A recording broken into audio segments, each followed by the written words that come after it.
Good afternoon students. കഴിഞ്ഞ ക്ലാസ്സിൽ നമ്മൾ തെരഞ്ഞെടുപ്പ് സമ്പ്രദായങ്ങളെ കുറിച്ചാണ് പറഞ്ഞിട്ടുണ്ടായിരുന്നത്. ഇന്ത്യയിൽ രണ്ട് രീതിയിലുള്ള തെരഞ്ഞെടുപ്പ് സമ്പ്രദായങ്ങളാണ് നിലനിൽക്കുന്നത്. കേവല ഭൂരിപക്ഷം, first past the post system, simple majority അല്ലെങ്കിൽ FPDP എന്നൊക്കെ പേരിൽ അറിയപ്പെടുന്ന കേവല ഭൂരിപക്ഷ സമ്പ്രദായം. പിന്നെ മറ്റൊന്ന് എന്ന് പറയുന്നത് ആനുപാതിക പ്രാതിനിധ്യം, പ്രൊപ്പോർഷണൽ റെപ്രസെന്റേഷൻ, PR. അങ്ങനെ രണ്ട് തെരഞ്ഞെടുപ്പ് സമ്പ്രദായങ്ങളെ കുറിച്ച് അത് എവിടെയൊക്കെ ഉപയോഗിക്കുന്നു, എങ്ങനെ ഉപയോഗിക്കുന്നു എന്നുള്ളതാണ് കഴിഞ്ഞ ക്ലാസ്സുകളിൽ നമ്മൾ പറഞ്ഞിട്ടുണ്ടായിരുന്നത്. ഇന്ന് നമ്മൾ രണ്ട് കാര്യങ്ങളെ കുറിച്ചാണ് പറയുന്നത്. ഒന്ന് സംവരണത്തെ കുറിച്ച്, റിസർവേഷൻ എന്നാൽ എന്താണ്, എങ്ങനെയൊക്കെയാ വരുന്നത് എന്നുള്ളതാണ് ഒരു കാര്യം പറയുന്നത്. പിന്നെ ഒന്ന് പറയുന്നത് ഫ്രീ ആൻഡ് ഫെയർ ഇലക്ഷനെ കുറിച്ചുമാണ് ഇന്ന് പറയുന്നത്. സ്വതന്ത്രവും നിഷ്പക്ഷവുമായിട്ടുള്ള തെരഞ്ഞെടുപ്പിനെ കുറിച്ചുമാണ് ഇന്ന് നമ്മൾ പറയുന്നത്. അപ്പം ഇന്നത്തെ ക്ലാസ്സിലേക്ക് കടക്കാം. അപ്പൊ ആദ്യം നമുക്ക് റിസർവേഷനെ കുറിച്ച്, സംവരണത്തെ കുറിച്ച് പറയാം. നമുക്കറിയാം, ഇന്ത്യ എന്ന് പറയുന്നത് ഒരുപാട് തരത്തിലുള്ള വിവേചനങ്ങൾ, ജാതിപരമായും ലിംഗപരമായും വളരെയധികം വിവേചനം നിലനിൽക്കുന്ന ഒരു രാജ്യമാണ്. അപ്പോൾ FPDP സമ്പ്രദായമാണ് നിലനിൽക്കുന്നത് എങ്കിൽ, അങ്ങനെയുള്ള ഒരു സമ്പ്രദായത്തിലാണ് തെരഞ്ഞെടുപ്പ് നടക്കുന്നത് എങ്കിൽ അത് ഒരിക്കലും ഈ മർദ്ദിത വിഭാഗത്തിന് അനുയോജ്യമായിരിക്കുകയില്ല. അവിടെ ഏറ്റവും കൂടുതൽ മേധാവിത്വമുള്ള സാമൂഹ്യ സംഘങ്ങൾ അല്ലെങ്കിൽ ജാതികൾ ഏതാണോ അവരായിരിക്കും വിജയിക്കുന്നുണ്ടായിരിക്കുക. അവർക്കായിരിക്കും കൂടുതൽ വോട്ട് നേടാനും അധികാരത്തിലെത്താനും സാധിക്കുന്നുണ്ടായിരിക്കുക. അപ്പോൾ അങ്ങനെ വരുമ്പോൾ ഈ മർദ്ദിത വിഭാഗം എപ്പോഴും പ്രാതിനിധ്യമില്ലാതെ തുടരുകയും ചെയ്യും. അപ്പൊ അങ്ങനെ ഈ ഒരു സന്ദർഭത്തെ കുറിച്ച്, ഇങ്ങനെ ഒരു അവസ്ഥ വരും എന്നുള്ളത് നമ്മുടെ ഭരണഘടനാ നിർമ്മാതാക്കൾ മുൻകൂട്ടി കണ്ടിരുന്നു. അതിനു വേണ്ടിയിട്ടുള്ള ഓരോ പരിഹാര മാർഗങ്ങളും ഇവര് അന്വേഷിച്ചുകൊണ്ടേയിരുന്നു. അങ്ങനെ ഇരിക്കുമ്പോഴാണ് ബ്രിട്ടീഷ് സർക്കാർ അന്ന് പ്രത്യേക വോട്ടർമാർ, ഇതിനൊരു പരിഹാരം എന്ന നിലയിൽ പ്രത്യേക വോട്ടർമാർ എന്നുള്ളൊരു വ്യവസ്ഥ നടപ്പാക്കിയത്. സെപ്പറേറ്റ് ഇലക്ടറേറ്റ്, അങ്ങനെ ഒരു വ്യവസ്ഥ കൊണ്ടുവന്നു. ഈ വ്യവസ്ഥ പ്രകാരം ഒരു പ്രത്യേക സമുദായത്തിൽ നിന്ന് പ്രതിനിധിയെ തെരഞ്ഞെടുക്കാൻ ആ സമുദായത്തിലുള്ള ആളുകൾക്ക് മാത്രം അവകാശം നൽകിയിരുന്നു. അതാണ് പ്രത്യേക വോട്ടർമാർ. ഒരു പ്രത്യേക സമുദായത്തിന് സംവരണം ചെയ്തു കൊടുത്താൽ അവർ മാത്രമേ സ്ഥാനാർത്ഥികളായി നിൽക്കുള്ളൂ, അവർ മാത്രമേ വോട്ട് ചെയ്യുകയും ഉള്ളൂ. അങ്ങനെയുള്ള ഒരു വ്യവസ്ഥയായിരുന്നു ഈ പ്രത്യേക വോട്ടർമാർ എന്ന് പറയുന്നത്. അപ്പൊ അതിന് ഒരുപാട് പ്രശ്നങ്ങളുണ്ട് എന്നുള്ളതും അത് നമ്മുടെ ലക്ഷ്യമായി യോജിച്ചു പോകില്ല എന്നുള്ളതും മനസ്സിലാക്കിയപ്പോൾ അത് വേണ്ട എന്ന് വെക്കുകയും അതിന് പകരം പുതിയൊരു സംവരണ സംവിധാനം നടപ്പാക്കാൻ തീരുമാനിക്കുകയും ചെയ്തു.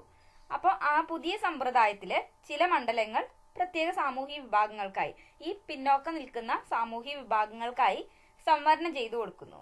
ഏത് സമുദായത്തിൽ നിന്നാണ് സംവരണം ചെയ്തു കൊടുക്കുന്നത് ആ സമുദായത്തിൽ നിന്നുള്ള ഒരു വ്യക്തിയായിരിക്കും സ്ഥാനാർത്ഥി. പക്ഷെ ആ സമുദായത്തിലുള്ളവർ മാത്രമല്ല, മുഴുവൻ വോട്ടർമാർക്കും, ആ നിയോജക മണ്ഡലത്തിലുള്ള മുഴുവൻ വോട്ടർമാർക്കും ഇവിടെ വോട്ട് ചെയ്യാനുള്ള അവകാശം നൽകിയിരുന്നു.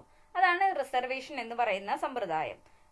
റിസർവേഷൻ ഈ പിന്നോക്കം നിൽക്കുന്നവർക്ക് വേണ്ടി ഏതെങ്കിലും ഒരു മണ്ഡലം സംവരണം ചെയ്തു കൊടുക്കുന്നു, ഏതെങ്കിലും ചില മണ്ഡലങ്ങൾ സംവരണം ചെയ്തു കൊടുക്കുന്നു. ആ സംവരണം ചെയ്തു കൊടുത്താൽ ഏത് വിഭാഗത്തിനാണോ സംവരണം ചെയ്തു കൊടുക്കുന്നത് ആ വിഭാഗത്തിൽ നിന്ന് ഒരാളായിരിക്കും സ്ഥാനാർത്ഥിയായിട്ട് വരുന്നുണ്ടായിരിക്കുക.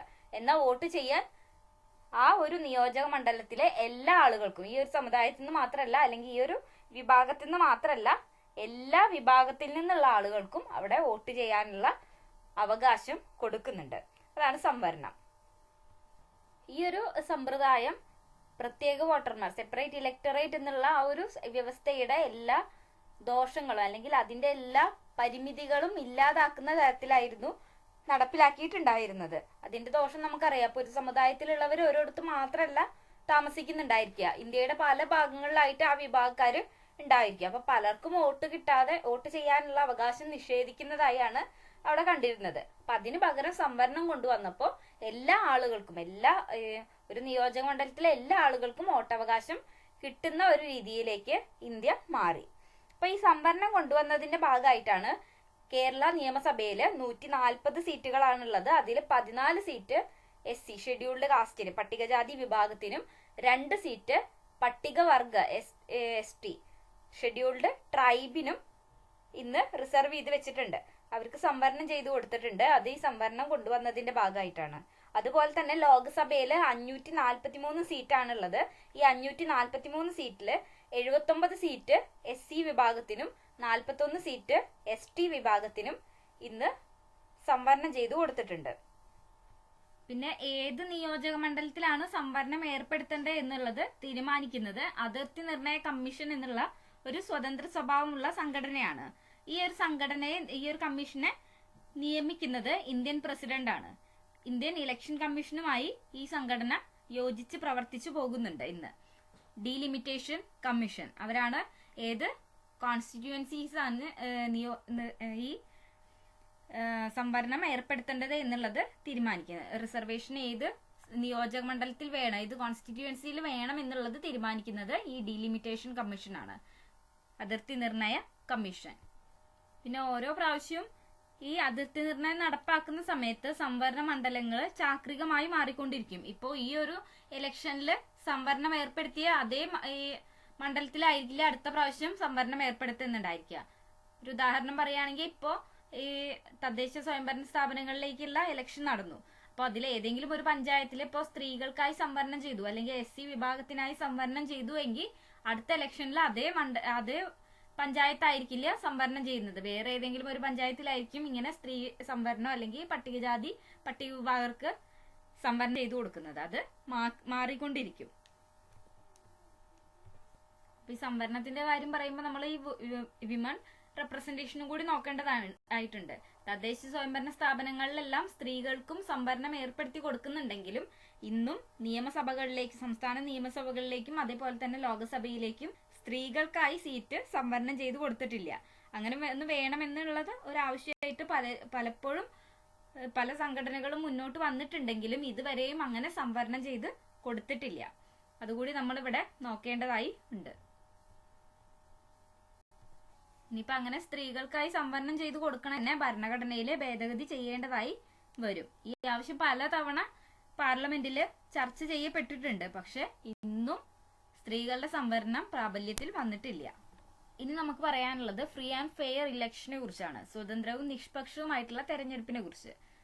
ഒരു ജനാധിപത്യം വിജയിക്കണമെങ്കിൽ അതിന് വളരെ അത്യാവശ്യമായിട്ടുള്ള ഒന്നാണ് ഈ ഇലക്ഷൻ എന്ന് പറയുന്നത്. ഇലക്ഷൻ എന്ന് പറഞ്ഞാൽ ജനങ്ങളുടെ പാർട്ടിസിപ്പേഷൻ ഉറപ്പാക്കുന്ന ഒരു കാര്യമാണ്. ആ ഇലക്ഷൻ എപ്പോഴും എങ്ങനെയായിരിക്കണം? ഫ്രീ ആൻഡ് ഫെയർ, സ്വതന്ത്രവും നിഷ്പക്ഷവുമായിരിക്കണം. എങ്കിൽ മാത്രമേ ഒരു ജനാധിപത്യം വിജയകരമാവുകയുള്ളൂ. അപ്പൊ ഈ ഇലക്ഷൻ എന്ന് പറയുന്നത് നമുക്ക് ഒഴിവാക്കാനാകാത്ത ഒരു പ്രോസസ്സാണ്. അത് ഒരു ജനാധിപത്യ രാജ്യത്തിന് വളരെ അത്യാവശ്യമായ ഒന്നാണ്. അതുപോലെ തന്നെ അത്യാവശ്യമായ ഒന്നാണ് യൂണിവേഴ്സൽ അഡൽട്ട് ഫ്രാഞ്ചൈസി.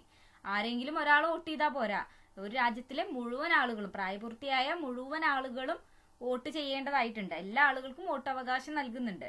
പ്രായപൂർത്തിയായ ഏതൊരു ഇന്ത്യൻ പൗരനും വോട്ടവകാശം ഇന്ന് ഇന്ത്യയിൽ നൽകുന്നുണ്ട്. അതിനെയാണ് എന്ത് പറയുന്നത്? യൂണിവേഴ്സൽ അഡൽട്ട് ഫ്രാഞ്ചൈസി എന്ന് പറയുന്നത്. സാർവത്രിക പ്രായപൂർത്തി വോട്ടവകാശം. രാജ്യത്തിലെ പ്രായപൂർത്തിയായ എല്ലാ പൗരന്മാർക്കും തെരഞ്ഞെടുപ്പുകളിൽ വോട്ട് ചെയ്യാനുള്ള ആ ഒരു അവകാശത്തെയാണ് സാർവത്രിക പ്രായപൂർത്തി വോട്ടവകാശം എന്ന് പറയുന്നത്. ഇവിടെ 5 വർഷത്തേക്കാണ് ഒരു തെരഞ്ഞെടുപ്പ് നടക്കുന്നത്. ഇപ്പൊ ഒരു ഇലക്ഷൻ കഴിഞ്ഞിട്ടുണ്ടെങ്കിൽ പിന്നെ ഇനി അടുത്ത 5 വർഷം കഴിഞ്ഞിട്ടാണ് അടുത്ത ഇലക്ഷൻ വരുന്നത്. ലോകസഭയിലേക്കും അതേപോലെ തന്നെ സംസ്ഥാന നിയമസഭയിലേക്കും ഒക്കെ ഉള്ള ഇലക്ഷൻ ഒക്കെ ആണെങ്കിലും അതേപോലെ തദ്ദേശീയ സ്വയംഭരണ സ്ഥാപനങ്ങളിലേക്കുള്ള ഇലക്ഷൻ ആണെങ്കിലും ഒക്കെ 5 വർഷം കൂടുമ്പോഴാണ് നടക്കുന്നത്. ഈ ഇലക്ഷൻസിലെല്ലാം തന്നെ ഈ ഒരു യൂണിവേഴ്സൽ അഡൽട്ട് ഫ്രാഞ്ചൈസിയുടെ ബേസിസിൽ, അതിന്റെ അടിസ്ഥാനത്തിലാണ് നടക്കുന്നത്. നമ്മുടെ ഇന്ത്യൻ ഭരണഘടനയുടെ ആർട്ടിക്കിൾ 326 പറയുന്നുണ്ട്, ഏതൊരു ഇലക്ഷൻ ആണെങ്കിലും, ലോക്സഭാ ഇലക്ഷൻ ആണെങ്കിലും ലെജിസ്ലേറ്റീവ് അസംബ്ലി സംസ്ഥാന നിയമസഭകളിലേക്കുള്ള ഇലക്ഷൻ ആണെങ്കിലും എല്ലാത്തിന്റെ അടിസ്ഥാനം എന്ന് പറയുന്നത് ഈ യൂണിവേഴ്സൽ അഡൽട്ട് ഫ്രാഞ്ചൈസിയാണ്. സാർവത്രിക പ്രായപൂർത്തി വോട്ടവകാശമാണ്. ഈ ഒരു അവകാശം കിട്ടുന്നതിന് വേണ്ടി പല രാജ്യങ്ങളിലും ആളുകൾക്ക് ദീർഘകാലം പോരാടേണ്ടതായി വന്നിട്ടുണ്ട്. പല രാജ്യങ്ങൾക്കും സ്ത്രീകൾക്ക് വോട്ടവകാശം ലഭിച്ചത് വളരെ നീണ്ട കാലത്തെ പോരാട്ടത്തിന് ഒടുവിലാണ്. ഇന്ത്യൻ ഭരണഘടനയ്ക്ക് രൂപം കൊടുക്കുന്ന സമയത്ത് നമ്മുടെ ഭരണഘടനാ നിർമ്മാതാക്കള് ഈ സാർവത്രിക പ്രായപൂർത്തി വോട്ടവകാശം ഉറപ്പു നൽകുന്ന രീതിയിലായിരുന്നു ഭരണഘടനയിലെ വ്യവസ്ഥകൾ തയ്യാറാക്കിയിട്ടുണ്ടായിരുന്നത്. 1989 വരെ പ്രായപൂർത്തിയായ ഇന്ത്യൻ പൗരൻ എന്ന് പറയുന്നത് 21 വയസ്സ് പൂർത്തിയാക്കുന്ന ഇന്ത്യൻ പൗരന്മാരായിരുന്നു.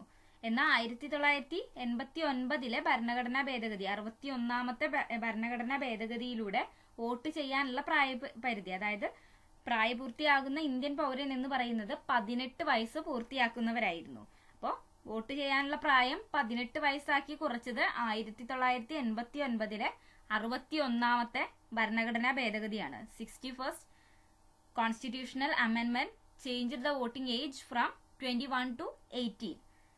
1989 ഈ ഒരു അമെൻമെന്റ് വരുന്നത്. 1989 61ാം ഭേദഗതിയിലൂടെയാണ് വോട്ടിംഗ് ഏജ് വോട്ട് ചെയ്യാനുള്ള പ്രായപരിധി 21 വയസ്സിൽ നിന്ന് 18 വയസ്സാക്കി കുറച്ചത്. ഇന്ന് 18 വയസ്സ് പൂർത്തിയായ ഏതൊരു ഇന്ത്യൻ പൗരനും വോട്ട് ചെയ്യാനുള്ള അവകാശം കൊടുക്കുന്നുണ്ട്. അവിടെ ജാതിയുടെയോ മതത്തിന്റെയോ അല്ലെങ്കിൽ സ്വത്ത്, വിദ്യാഭ്യാസം, സ്റ്റാറ്റസ് അങ്ങനെ ഒരു കാര്യം നോക്കാതെ, യാതൊരു തരത്തിലുള്ള വിവേചനവും കാണിക്കാതെ 18 വയസ്സ് പൂർത്തിയാകുന്ന ഏതൊരു ഇന്ത്യൻ പൗരനും വോട്ടവകാശം നൽകുന്നുണ്ട്. അപ്പോൾ ഇങ്ങനൊരു കാര്യം ഭരണഘടനയിൽ കൂട്ടിച്ചേർത്ത സമയത്ത് പലരും അഭിപ്രായപ്പെട്ടിരുന്നു, വിദ്യാഭ്യാസ യോഗ്യത പരിഗണിക്കാതെ പ്രായപൂർത്തിയായ എല്ലാവർക്കും വോട്ടവകാശം നൽകുന്നത് ശരിയല്ല എന്ന് പലരും അഭിപ്രായപ്പെടുകയുണ്ടായി. അപ്പൊ അങ്ങനെയുള്ള അഭിപ്രായ വ്യത്യാസങ്ങൾ ഉണ്ടായ സമയത്ത് നമ്മുടെ ഭരണഘടനാ നിർമ്മാതാക്കൾ പറഞ്ഞിരുന്നത്, നമ്മുടെ സമൂഹത്തിനും രാജ്യത്തിനും സ്വന്തം നിയോജക മണ്ഡലത്തിനും എന്താണ് നല്ലത് എന്ന് നിശ്ചയിക്കാനുള്ള കഴിവും വിവേകവും ഏതൊരു ഇന്ത്യൻ പൗരനും, ഏത് പ്രായപൂർത്തിയായ ഇന്ത്യൻ പൗരനും ഉണ്ട് എന്നുള്ള ഒരൊറ്റ ഉറച്ച വിശ്വാസം നമ്മുടെ ഭരണഘടനാ നിർമ്മാതാക്കൾക്ക് ഉണ്ടായിരുന്നു. അതുകൊണ്ട് തന്നെ എല്ലാ തരത്തിലുള്ള അഭിപ്രായ വ്യത്യാസങ്ങളെയും നമുക്ക് തരണം ചെയ്യാനും കഴിഞ്ഞിട്ടുണ്ടായിരുന്നു. ഇനി ആർക്കൊക്കെയാണ് വോട്ടവകാശം ഇല്ലാത്തത് എന്നുള്ളത് നോക്കാം. വോട്ടവകാശം ഇല്ലാത്ത ആളുകളായിട്ട് വരുന്നത് നമ്മൾ പറഞ്ഞു 18 വയസ്സാണ്. 18 വയസ്സ് പൂർത്തിയായവർക്കാണ് വോട്ടവകാശം നൽകുന്നുള്ളൂ. അപ്പോൾ ആ വയസ്സിന് താഴെയുള്ളവർക്കൊന്നും തന്നെ വോട്ടവകാശം കൊടുക്കുന്നില്ല. 18 വയസ്സ് പൂർത്തിയാകാത്ത ഇന്ത്യൻ പൗരന്മാരാണെങ്കിൽ പോലും അവർക്ക് വോട്ടവകാശം നൽകുന്നില്ല. പിന്നെ വരുന്നത് ഇന്ത്യയിൽ താമസിക്കാത്ത ഇന്ത്യൻസ് ഉണ്ട്, നോൺ റിസൈഡിങ് ഇന്ത്യൻസ്, അവർക്കും വോട്ടവകാശം നൽകുന്നില്ല.